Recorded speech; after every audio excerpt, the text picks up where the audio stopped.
So I'm going to read verbatim what's on this graphic. Now, this graphic is all first-party games that are currently in development. Some are releasing in 2024.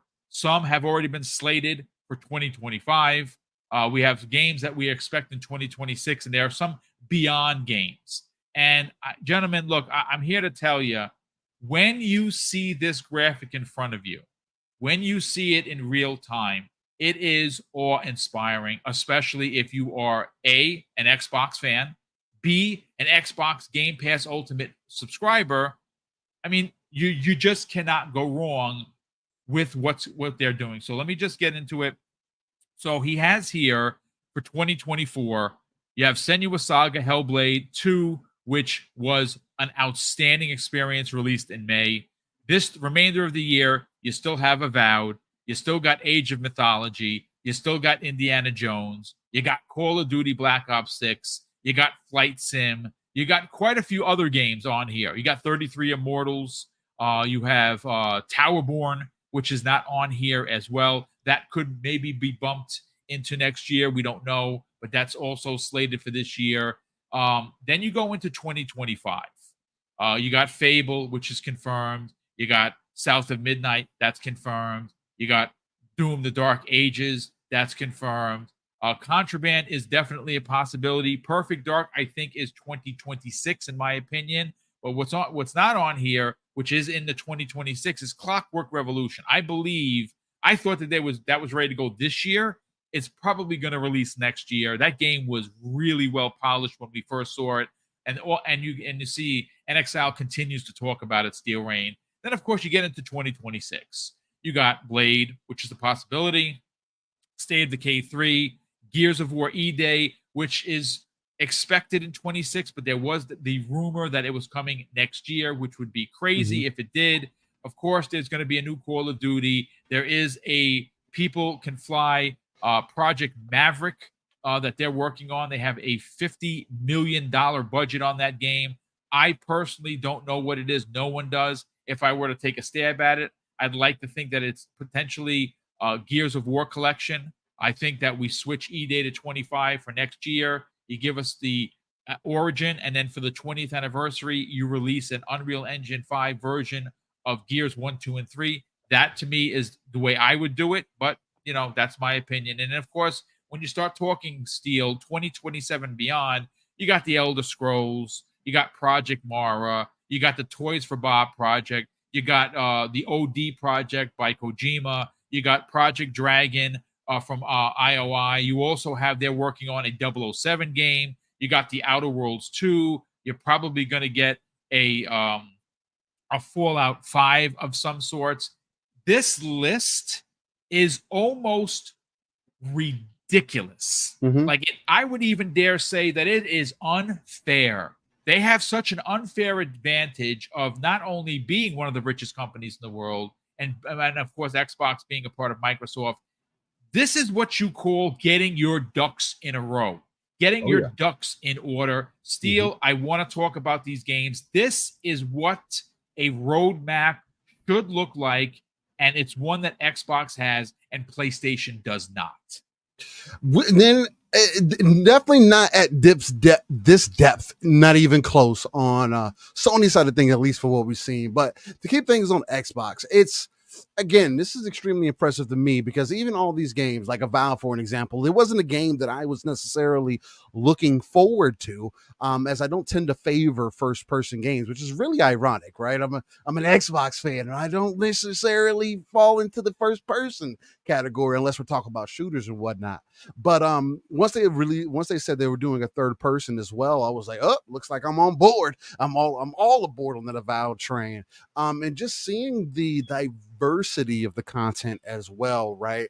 RTS games is, for an example, of Age of Mythology Retold coming back out. That was a game that I played on release on PC many moons ago, and I thought it was a very impressive game. It's one of the RTSs that I think is even easier, a little bit easier to grasp onto and play for the console gamers, right? I know a lot of people kind of go to Supreme Commander and other games of that ilk, Halo Wars, as far as RTSs and stuff go, as for the games that are easily to be played on console.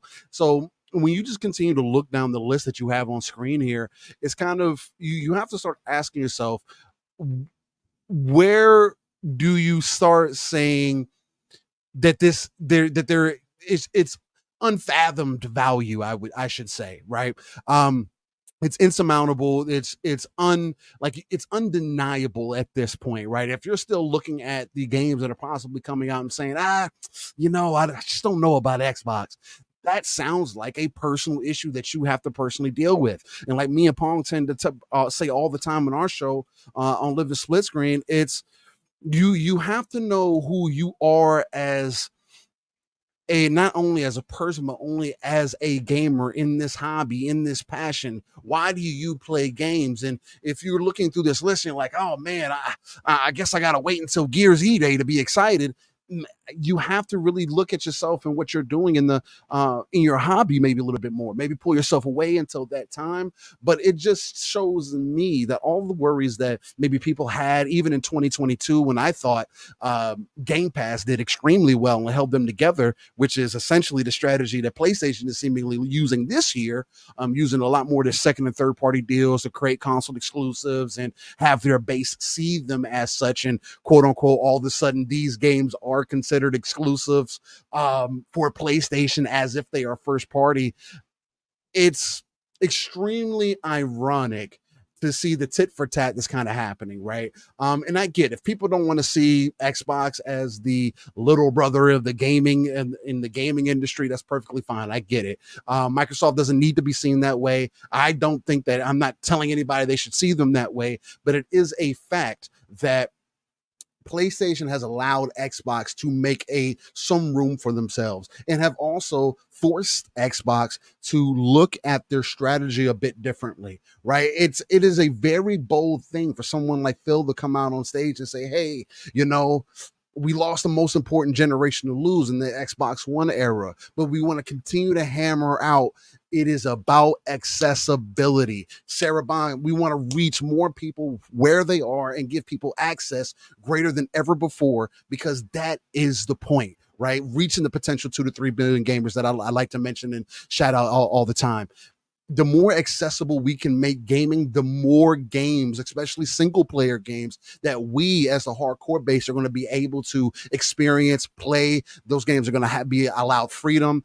Again, if we continue to open this space up and you have this diversity of content, and again, this first party studio lineup is not even including what is going to come into Game Pass in that entire span, right? So it's like when you look at 2024 all the way into 2027, where you got OD and Outer Worlds 2, or even just you leave it at 2026 with State of Decay 3 and Blade, and Gears E-Day as an example, even if it does release early, they're supposedly releasing a newer console around that time as well. And if it ends up being a handheld-like device that has the accessibility to be played on your TV, to be hooked up however you like it, to be taken on the go, to do whatever you would like to do with these devices, it just speaks further into what their vision truly is and what they've always have spoke to, at least in my belief, since 2017 at least, right? So this is great for the ecosystem. This is great for us who are always going to ask those questions like, hey, Xbox, where are these first party games that we're asking for? And I think, again, 2022 really broke it down to them, where they had to sit down and say, look, what does our roadmap look like, especially after the pandemic and everything? It's pushed things back, but I think it has also allowed them time to really put a roadmap like this together and hammer it out to at least allow people to see what is possible, what's coming, what is out there, to continue to raise those hype levels, because now we know you can never say that Xbox does not have games, at least bottom line, coming. Right. We can question them all day about, we don't have release dates for this, but you know why? For at least for me, why I don't think we have release dates for a lot of these different games, because one, we do live in an era where games get pushed back more than ever before. Not Yep. only that, but there are so many second and third party deals that are happening around them as well. It makes no sense to rush a Fable, to rush a Perfect Dark, to rush a South of Midnight, to rush Clockwork, or any other game moving forward when you know that you can have others kind of come in, have a seat, and give these other studios time to really develop and deliver us what I've been asking for day one, more well-developed games that are really good from top to bottom, that don't need updates a day later, that don't need all this other work six months later, and so on and so forth. So it's extremely amazing to me to see Xbox kind of being in this retrospect, kind of looking back at themselves like, man, look at how far we've come, and look at what we have also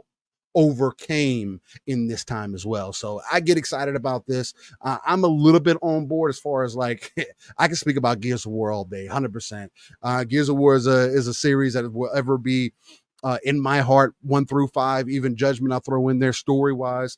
And I had fun with the multiplayer as well. And just to speak on that a little bit, I do hope that Gears E-Day is that 26, and that if anything, I would rather them do a trilogy with Gears of War E-Day, really go through that time period, and then after you finish that trilogy, which it would probably end up putting it around 2030, 2029, whatever the timing may be on that, then you re-release the original trilogy, but in Unreal Engine 7 or whatever it may be at that time, to really hammer the point out of, hey, this is what this IP is. This is what we've been putting into the works. This is why we understand things. And it only makes it easier for the coalition to really fulfill themselves and solidify themselves as the caretakers of that IP and as an Xbox studio. So, I mean, listen, great points all around. Now, I took down the graphic. Shout out to Paris Lilly. If you don't know who Paris is, you probably should. He's a part of Gamertag Radio, has been for years. He's also with Kind of Funny Games. Paris, I get you, brother. I made mention of it, that this list is, like Paris said, it's not accurate in regards to its, and that is fair, but these games are coming, regardless of the years being so. So Paris, thank you so much for the correction, brother. And of course, thank you so much for taking the time to listen to the show. We truly appreciate it.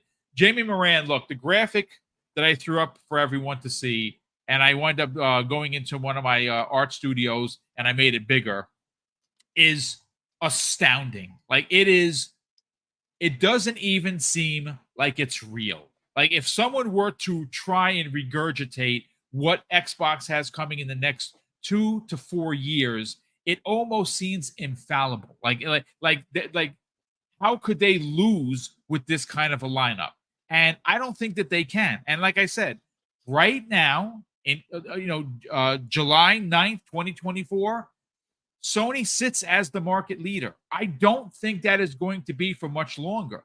I think that the way that we opened up the show with allowing for more gamers and potential, even the normies, the casuals who don't play games regularly, getting them into the Xbox ecosystem is now as cheap as $40, or buying a new TV that has, any Samsung TV is going to come with their gamer hub, and you'd be able to just simply attach a wireless controller to it and then go.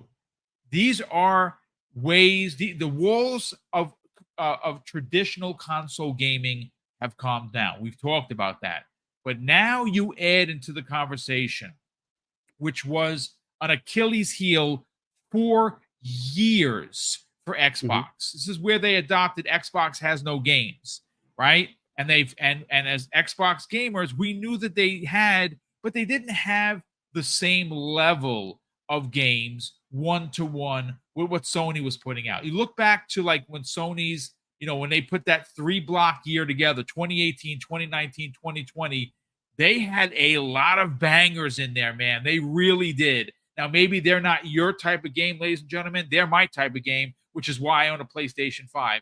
We're not seeing that now. They don't have those games. Xbox has this roadmap, which you saw with names. Now, granted, sure, are the years off? Potentially on some of them.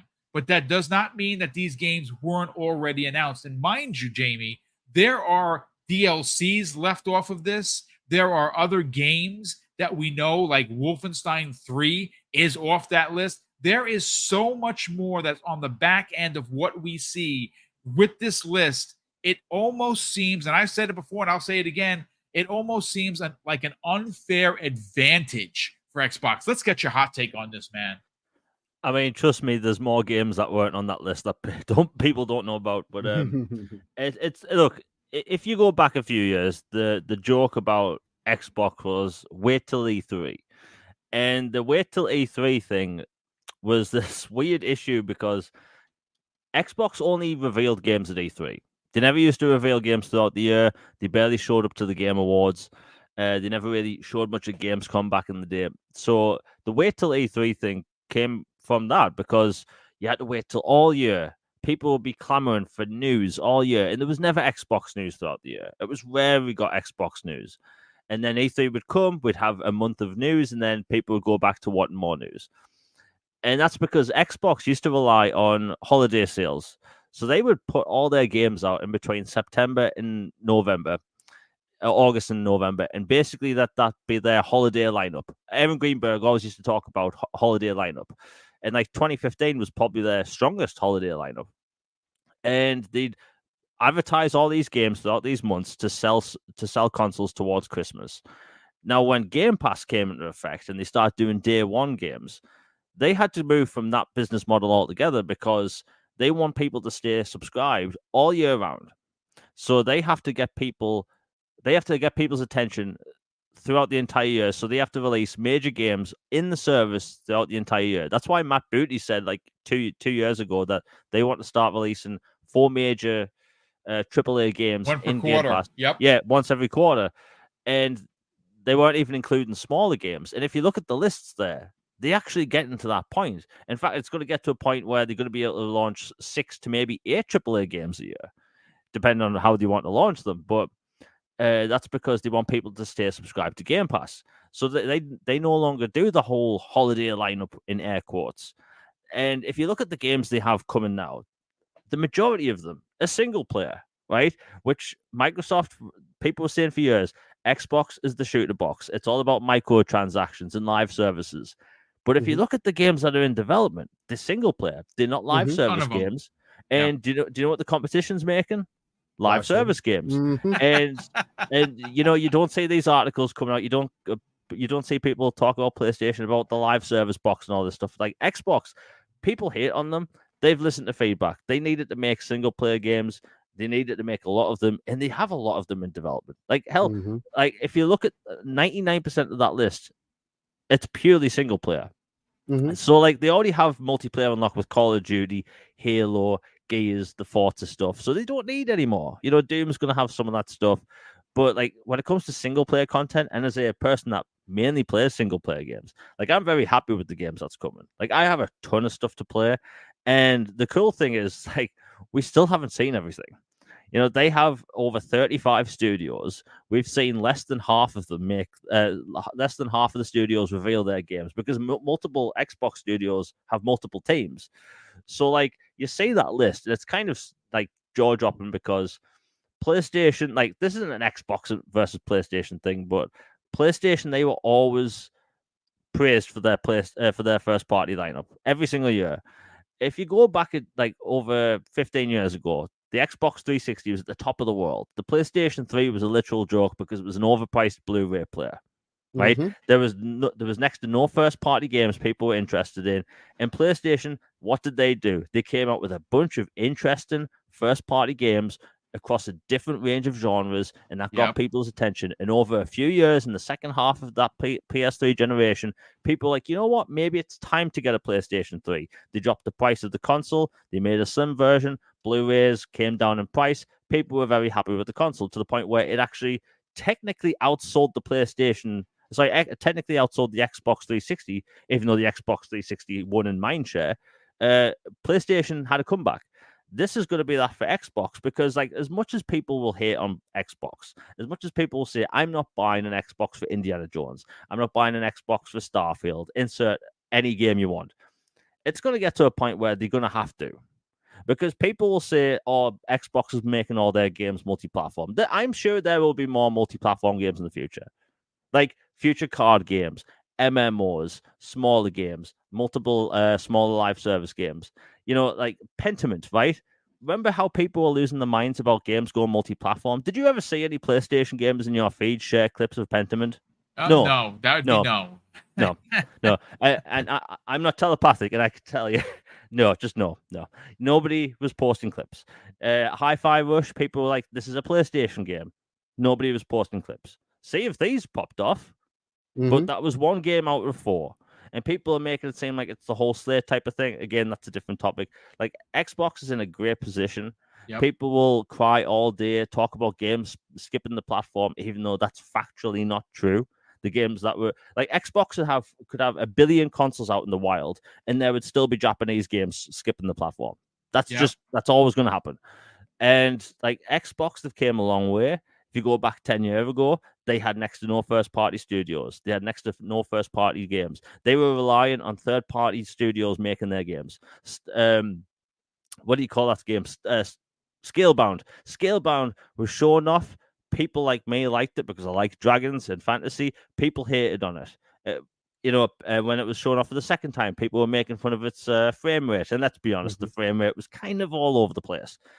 So, like, when that game was cancelled, you had all these people say, oh, that was the one game I was interested in for buying an Xbox. And they were just saying that just to, console war. But, like, it's going to get to a point now where people realize Xbox has a huge first-party slate that they want to get. So whether they buy a console, an Xbox Series XS, maybe a future handheld, maybe they dip their toes into the PC space, maybe they get a Steam Deck or something, or they get a Roku because it's going to be cheap.